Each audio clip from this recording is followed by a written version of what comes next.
Subscribe करें हमारे YouTube channel साधना gold को और पाएं वीडियोस सबसे पहले। बेल आइकन दबाना ना भूलें। शास्त्रों का सार क्या है? 4 वेद 6 शास्त्र में बात मिली है दोय। दुख दीन है दुख होत है, सुख दीन है सुख होय।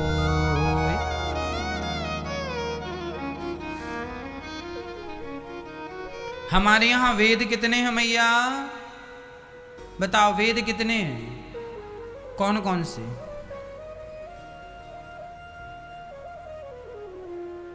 नहीं पता? 4 वेद होते हैं, सामवेद, यजुर्वेद, अथर्ववेद, ऋग्वेद। 4 वेद हैं। 4 वेदों के बाद 4 उपवेद हैं।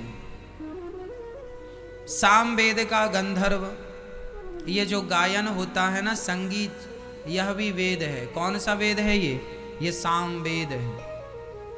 कोई पूछे संगीत कौन सा वेद है? सामवेद। अब देखिए इस जगत में जितना भी संगीत है, चाहे भारत का संगीत, चाहे अमेरिका का संगीत, चाहे जापान का, चाहे चाइना का, दुनिया के किसी कोने का संगीत है, वह संगीत वेद से ही मिला है। तो सारी दुनिया आज जो संगीत गा रही है, वह संगीत नहीं, वह वेद गाया जा रहा है। प्राचीन क्या है? वेद है। इसलिए संगीत वेद से निकला है।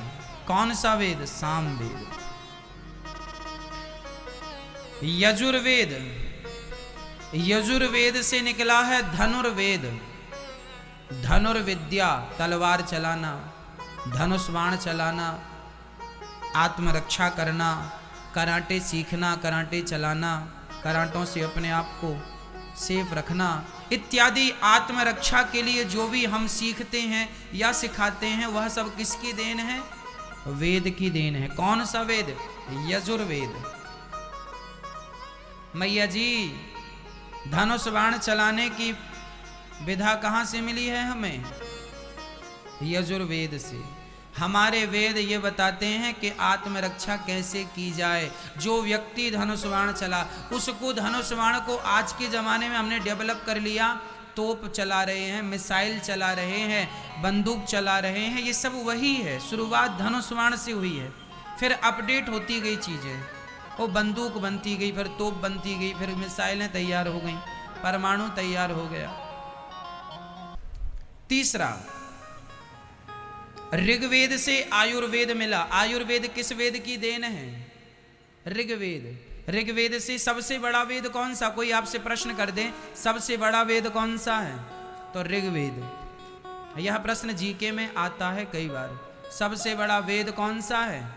ऋग्वेद। आयुर्वेद कहां से आया? ऋग्वेद से। आज जितनी भी दवाई मेडिसिन हम लोग देखते हैं, सुनते हैं बाजार में, जिस प्रकार का इलाज है, सारा इलाज हमारे वेदों से ही मिला है। आज के हजारों लाखों साल पहले भगवान शंकर जी ने एक सर्जरी की थी अपने ससुर जी की, दक्ष की। सिर कट गया था, उनके धड़ पर बकरे का सिर लगाया था, हाँ या ना? गणेश जी का सिर कटा था तो हाथी का सिर लगाया था। यदि यदि यदि आयुर्वेद नहीं होता, यदि दवाई नहीं होती, सर्जरी तब नहीं होती, तो आज सर्जरी कैसे हो रही है? तब थी, तब तो आज है। सबसे पहले सर्जन भगवान शंकर हैं, जिन्होंने 2 सर्जरियां की, एक तो ससुर जी की और एक गणेश जी की। सबसे पहले सर्जन शंकर जी हैं, सफल सर्जरी की है। आखिरी अथर्ववेद का उपवेद है स्थापत्य, अर्थात गृहस्थी कैसे जिएं, कैसे हम अपने गृहस्थी में रहें। पत्नी के संग क्या व्यवहार, माँ के संग क्या व्यवहार, पुत्र के संग क्या व्यवहार, अतिथि के संग क्या व्यवहार। ये जो सामान्य जीवन शैली है, यह भी वेद का ही अंग है। हम आपके साथ कैसा व्यवहार करें, जिसे संस्कार कहते हैं, जिसे बोलने का लिहाजा कहते हैं। कई लोग कहते हैं ना, इसको तो बोलने का भी ढंग नहीं है। तो ये बोलने का ढंग कहाँ से आएगा? वेदों से।